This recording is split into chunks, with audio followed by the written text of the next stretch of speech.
سلام، امروز می‌خوایم با هم انچیلادا درست کنیم. یه غذای مکزیکی خیلی خوشمزه است.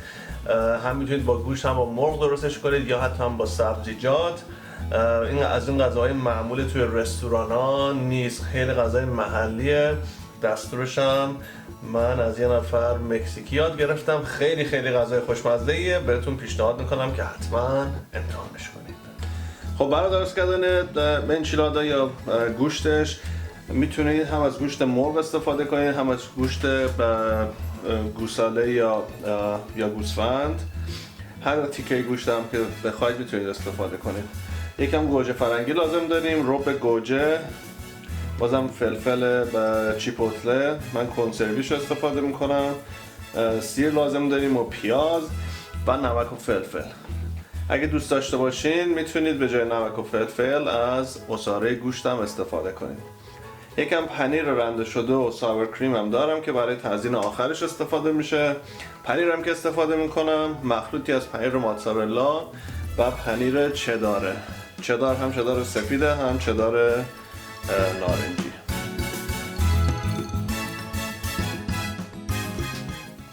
درست کردن اینم خیلی ساده است. آبو میذاریم توی قابلمه که جوش بیاد. آب که جوش اومد، گوشت و گوجه و رب و چیپوتله و پیاز و سیر رو بهش اضافه میکنیم و بعدم نمک و فلفل و میذاریم که کامل بپزه.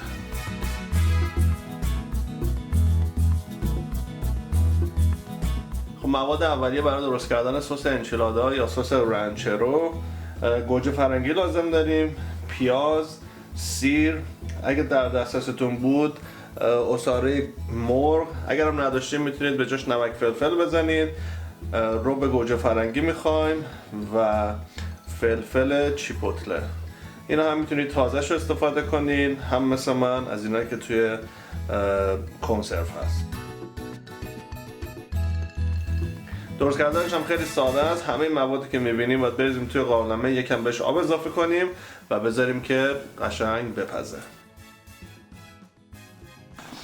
خب سسمون کاملا آماده است، باید اینو کامل مخلوطش بکنیم. حالا هم میتونید بریزید توی مخلوط کن یا با همزن برقی همون تو همش بزنید. خوب که مخلوط شد میتونید زیر قابلمه رو کم میکنید و درش رو بذارین که کامل جا بیفته. خب گوشتمون آماده است، کاملا پخته. بعد از تو قابلمه درش بیاریم و ریشش بکنیم.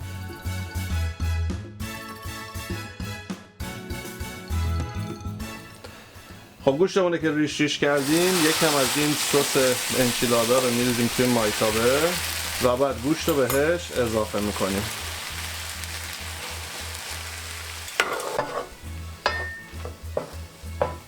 گوشت رو با سس قشنگ مخلوط میکنیم و میذاریم یکم دیگه بپزه. توی این مرحله میتونید نمک و فلفلش هم بچشید، اگه دوست داشتید یکم دیگه بهش نمک و فلفل اضافه کنید. خب الان وقتشه که انچیلادامون رو اسمبلش بکنیم. نون تورتیلا استفاده میکنیم، باید ذرت باشه. حالا اگه دوست نداشتیم میتونید از گندمش هم استفاده کنید. خب کاری که باید بکنیم، یکم از این گوشت میذاریم داخل نون، روشو میبندیم و میریم سراغ بعدی. این کار رو با بقیه‌اش هم انجام میدیم و اینا رو همینطوری رو هم باید بچینیم. همین مرحله رو ادامه میدیم برای هر چند تایی که دوست داشته باشین. خب حالا تو ظرف من 5 تا جا شد. این تیکه ظرفم خالی میذارم، بعدا میخوام بغلش پلوی مکزیکی و لوبیا بذارم. بعد از این سس انچیلادایی که درست کردیم قشنگ روی این میریزین، هرچی بیشتر بهتر. تو مرحله آخرم روش پنیر میریزیم.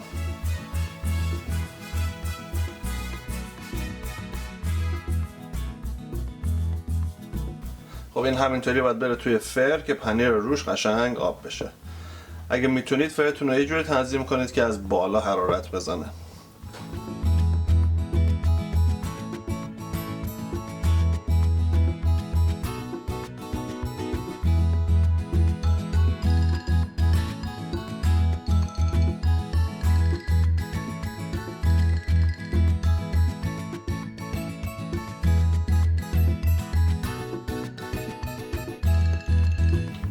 خب انچیلادامون آماده است. با روشا اومدیم که با هم دیگه امتحانش کنیم. تو قبلا خوردی انچیلادا؟ I don't know. نخوردی نه.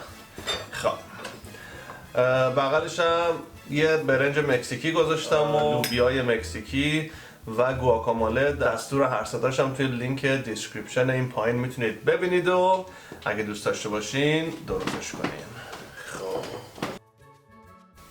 خب معمولا این غذا رو وقتی درست میکنن برای هر کی جداگونه تو رستوران ها درست میکنن که لازم به کشیدنش نباشه. یه ذره کشیدن این غذا سخته، ولی ما چیکار میکنیم باشه؟ سعیمون رو میکنیم. ببین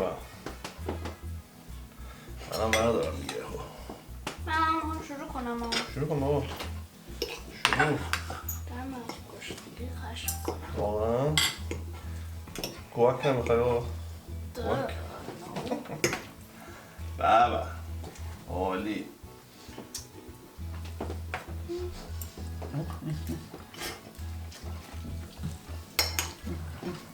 خب چطور بود روشا؟ عالی بود. برای اولین بار. نه probably not. اولین بار دادم تو چیز. اولین باره که تو داری میخوری اینو. یه دفعه دیگه هم درست کردن البته فکر نکنم خوردی. خوردی؟ باش. امیدوارم که این غذا رو درست کنید. خیلی خیلی غذای خوشمزه. حتما این غذا رو دوست خواهید داشت. اگه دوست داشتین تندترش کنید میتونید از اون فلفلای چیپوته ذره بیشتر بهش بزنین. اگه نه همین قدری که من زدم یه تندی خیلی کمی بهش میده و خوشمزهش میکنه. لایک و سابسکرایب یادتون نره. ویدیو رو با دوستان و فامیلتون شیر کنید و برامون کامنت بذارین. دیگه چی؟ این دکمه زنگوله این پایینم بزنید که ویدیوهای جدیدمون رو ببینین. تا هفته بعد خداحافظ.